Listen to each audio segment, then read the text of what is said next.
Hmm? Prince George County. Now, where's Prince George County? Prince George County is a county outside of Maryland. Outside of Maryland, right.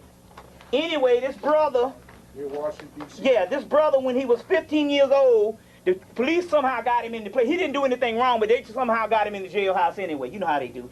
And they was beating his ass, and they was going to kill him, but he ended up getting the gun out of the police holster and shot both of these cops when he was 15. Anyway, the brother went to jail, and he had got 25 years or anything, and he stayed 15 of those 25 years. So this brother got out of jail from 15 to, I think he was 34. And he got out of jail, and he basically, in the article, he graduated Morgan State, you know, which is the black college in Baltimore. He also went to law school. But when he got out, he realized, I think he realized that there was no different than being out here than in there. And it's really a sad story, and I want you to, and so we're going to get some copies of this, because we want you to get this story in your hands, because it's not just a sad story, just to say, it just show you how slavery, the severe slavery is in this country, and it's not necessarily talking about servitude slavery. It's stories like this that make us enslaved. So this particular brother killed himself last year, and I believe he killed himself because he got out of this bullshit. You see, ain't no way in hell you're going to lock me up in a motherfucking place for 15 years. So I thought about this, and what happened was it was spiritual. I was flying back from New York. I did a lecture in New York week before last, flying back from New York, in the airport, and something said, go in the place and buy a magazine. And I bought this magazine, a fashion magazine, this black fashion magazine from a girl. She looked at it, she said, this shit is done piss poor. Said, go back and get a better one. And we went back in there, and I didn't know the whole time that this brother's spirit was actually leading me towards. And I said, well, I get a GQ magazine. I said, whatever, you know. I get a GQ magazine. So, because I had my man Hugh Grant on the cover, I said, well, you know, he's the guy that got caught with the hooker, but he was a big actor from England. I said, well, I'll read his story, whatever. You know, and then I saw this picture. I said, well, I've been wanting to read this picture because I grazed at it. And his spirit actually called me, so we read the picture on the way, read the story on the way back, and it actually gripped me. I Xeroxed these copies and gave them out the last 2 weeks. But my point is, this brother took himself out after a while for the simple fact that, can you imagine being locked up when you're 15? I can't even remember when I was 15. I can remember when I was 15, but my mindset is different than it is now, even if I wasn't even in the consciousness. So can you imagine getting out of a world from 15, getting out of the world at 35? It's almost like it's almost like being born in the world for the first time. Because at 15, you're just trying to figure shit out. So out here, you understand what I'm saying? It was almost like a whole new alien world, for the simple fact that since 1978, the actual world has changed. See, if it was 1988, 1998, it ain't too much the difference. You see, even fashion was almost damn near the same. You see, but 1978 to 1995 or something like that, that's a drastic difference. You see what I'm saying? So the brother literally took himself out, and I was glad that he killed himself. See, you don't get into that, because everything, because we are on the survival thing, everything is based on living, and it costs no. Living ain't shit. That's that old Christian mentality. Oh, I'm just glad I woke up this morning. Well, a goddamn dog just woke up this morning. How you know there's God? He woke you up this morning. Hell, a fucking rat woke up this morning. That don't mean shit. But at what level? What capacity? You see what I'm saying? So based on the capacity, you understand what I'm saying? The right thing to do was to take yourself out, for the simple fact that this ain't shit. And for the mere fact that he did that is letting you know that it's a doggone gesture, that this shit is over. He's only going where we going anyway. You understand what I'm saying? And you got to start thinking that particular mentality and stop valuing life as so precious. Fuck the dumb shit. You understand what I'm saying? You grasping for straws, Russian roulette, spin the fucking bottle. You understand what I'm saying? This is nothing. This is over with. And for the mere fact that life is tedious and repetitious, and you got to invent up new ways to even enjoy yourself, or new drugs to take yourself out of this, it means that the airplane is gone. End of story. You understand what I'm saying? And you should be looking at that every day. Every day you wake up, you go, look, it's another damn day. I got to invent something new. You understand? To drug myself out about this poisonous bullshit down here. You see what I'm saying? And it's even like that in the scriptures, in the Gospel of Thomas, the one that they took out of the Bible, say, if for those people seeking, may you find. And when you find, you should be distraught and disturbed when you find knowledge, based on the world around you. But if you are disturbed, start rejoicing, because the kingdom is at hand. You see what I'm saying? But it's saying that all this, when your eyes are open, you see the bullshit for what it is. And you shouldn't enjoy this particular stuff and say everything gonna be all right. These drug things. You see what I'm saying? And it's a beautiful day. What makes it a damn beautiful day? You understand what I'm saying? When your people can't even enjoy shit. At what level is this a beautiful day? At a drug thing? Because I got a new damn dress? Because another white motherfucker in the world ended up liking me? You see what I'm saying? Another thing you got to stop doing. And not you, but then again, on the other hand, we're talking about the few that's left. Don't get around white people and talk no goddamn small talk. If a white person come up to you talking that small talk, either you get out of the conversation or you tell them, look straight up. I don't want to hear that small talk shit, because you think that you talking, they patronizing you, and they always come down because they don't think you know shit. So they always going to talk to you about some small talk shit. How about them Atlanta Braves? How about them goddamn Yankees? Fuck that shit. You see what I'm saying? But he talked down on you that particular way. So there's another thing. Like I said, this white boy came up, you know. I don't know if I was here the last time I told you about that. My girl, she works at the Atlanta Journal, and she was writing obituaries. She works at the paper. And all, she get all the inside scoop and all. Any type of news, they don't put that shit in the paper. Anyway, this white boy worked with her. She was off that day. She went to pick up a check. And we was getting ready to go to, I said, well, there's a new vegetarian restaurant down the street. Says, you want to go check it out? The white boy was like, yeah, I want to go too. So we was like, cool, he's supposed to be this, you know, white boy, sunflower kid from Berkeley. You know, they go to school naked, go sit up in the class naked. They don't eat no damn meat, and they don't wear no leather shoes. You know, all that old let-live shit, and everybody, and this beautiful shit. So I go down to, so for the mere fact that she's telling me he into all this radical liberalism, I said, well, come on, I'm gonna go, you know. So we go down to the thing and we start talking, and he's all just talking small talk about the job. Yeah, you know, and so and so. And I'm like, wait a minute. So sooner or later, I got on all this stuff. I knew he gonna get into a conversation. Yeah, but I heard the Egyptians was doing brain surgery, you know, years ago. And I said, okay, now that's a damn entry, because sooner or later I was gonna put it on his ass anyway. You ain't gonna sit up here and talk to me about no bullshit. But since before I was getting ready to bust in, but since he did it anyway, I said, okay, boom. He came in and we started talking. And all right, and I said, I'm going to lead to some stuff, because I know he's going to try to challenge me, because first of all, they always think that you're ignorant. I don't care how much education you got.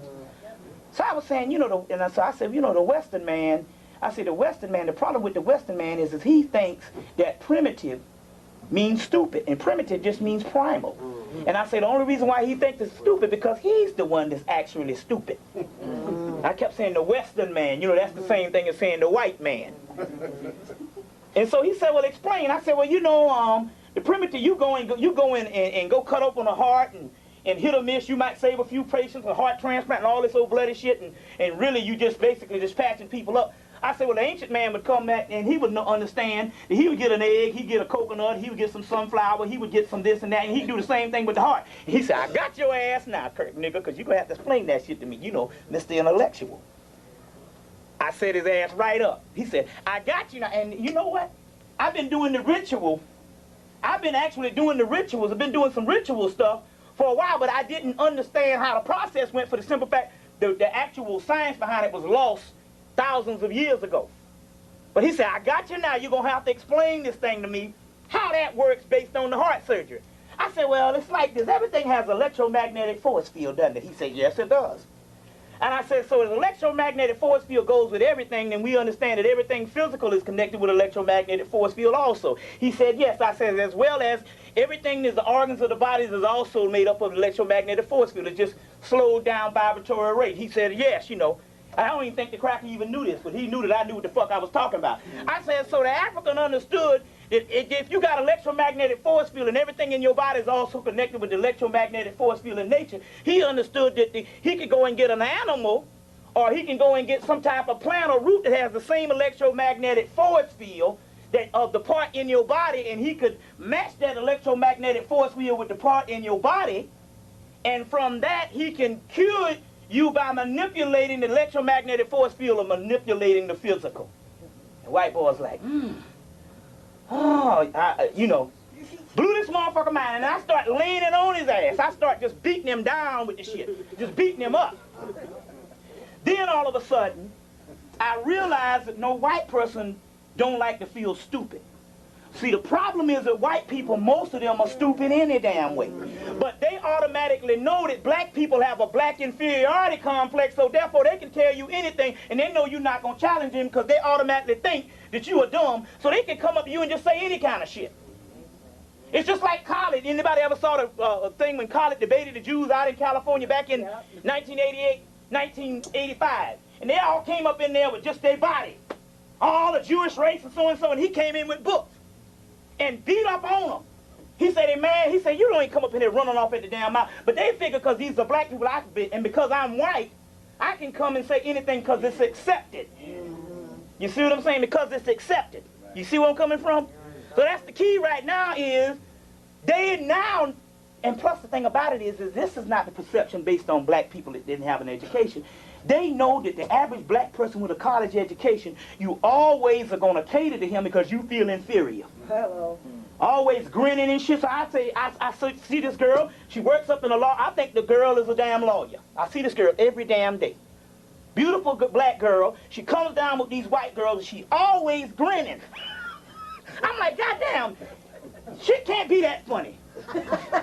Not in the same world I live in. But I realize, you understand what I'm saying? She's showing her teeth because she around these white people and she want to let them know that I'm not prejudiced. Nobody ever said you was prejudiced. That's the reason why they pimp you, because they know you're not prejudiced. You should be prejudiced because they only respect people who don't like them. You understand what I'm saying? It's the same psychology with a beautiful man or a beautiful woman. You got a beautiful woman. We went to see some sister. One of my friends from Philadelphia went to go see this particular sister. This particular sister, he said, I give her all this particular tapes and I give her all this particular stuff. And this woman, when she see me, the only thing she want to know is, where's my tapes? He said that it's almost like I'm not even a human being. And the problem is this woman, I saw this woman is in her late 50s. And this mug here, shit, she make a damn 19-year-old bent over backwards in her late 50s. So you know when she was 19, this mug had to be an awesome smoker. But the problem is, she's had that attention all her life, that she's beautiful, and people always treated her different because she's beautiful, so she only respects a motherfucker who don't give a shit about him. That's how goddamn white people are when it come to you. They don't like your ass, not unless you got something to offer by not liking them. So the key is it's wrong to even accept them as your fucking friend, because they don't respect that shit. You see where I'm coming from? So that's the key on it right now. And because the plight of black people in the last doggone 6 or 7 or 8 years has become so degenerated, until now their perception of you is all of you ignorant. So what happened is the last 6 or 7 years with the LA gangs, all of the doggone stuff they dealing with, the welfare and all that, we know that most of that is invented stuff. But my point is it has not helped the perception of you people, you understand what I'm saying, around white people, period. So therefore, if your image is damaged, then you are always in a state of repairing your image, and you can't let this motherfucker off the hook. You understand what I'm saying? By not letting him know you know something. Even if you don't know something, you just stand there and look at the motherfucker like, you know, I don't like you. He's saying, oh, that's one that knows. That's the whole, you know, even if you don't know shit, even if you just have the appearance that I'm not dignifying your motherfucking white ass, he'll say that's one that knows, and they will buck dance to you. They'll bow down to you. But the key is you got to quit this particular stuff for the simple fact they think that we are inferior.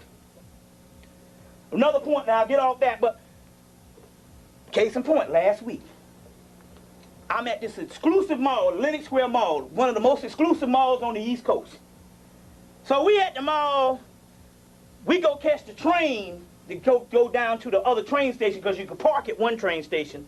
This one they charge. So we going to go get to the car. We're sitting in the train station. This white boy see 3 college girls sitting there. And he's talking about language, English, about how his mama taught him how to speak English and all this type of thing, and you're always supposed to speak this particular way. And I thought that basically, he said I'm from the South, but yet I sound like I'm from someplace else. So I thought that this was one of these anal crackers that just was in on that old English shit. But into the conversation, I realized that he literally was talking about black people, and he said, well, you know, You know, and he said, it's about this laziness and you got to learn how to speak and all this kind of thing. I said, that don't sound like white people he talking about, that old lazy shit. Then he said, well, you know, most Africans sound better because they have better education than black people over here. And I stood, I said, oh, hold the fuck up. Wait a minute, I got to get up. And it was a bunch of white people there and all. And I said, wait a minute, hold on, first of all. And I said, no, I'm not going to even play this cracker this way by coming up there with some emotion shit. I said, no, I'm going to go to school on this fucking ass. That's why it's always get you a damn dictionary to know some shit. You got to know it now because you're in battle based on your life, based on perception. And it's not because you want white people to feel good. You got to feel good about your damn self. So we ain't getting into that thing on how we look around white people. This is therapeutic for our own good. I said, wait a minute now, hold on. We got education, 140 years of education, Wilberforce University, Lincoln University, 130 black colleges. I'm saying this to the white boy. 130 black colleges of education. We got black people going into white colleges in 1970 that has now transcended the black colleges, and we got more black people in white colleges. And out of all, we got about 15 to 20,000 black people graduating from college every year. I said, meanwhile, we've become the most educated more than the brothers and sisters in the Caribbean and in Africa. He said, are you sure of that? I said, yes. I said, first of all, I told him, you don't let this cracker come up and say some blanket statement to you. He can say that shit because he realized that you're inferior, and plus he's white. He said he can say what the hell he wants to. I said, but this cracker don't know shit. I said, I bet you don't know 5 Africans in your motherfucking life, nigga, to even talk about some shit about some Africans being more educated than us. I said, first of all, Africans, when you see them, most of the ones that only get out of the country is educated.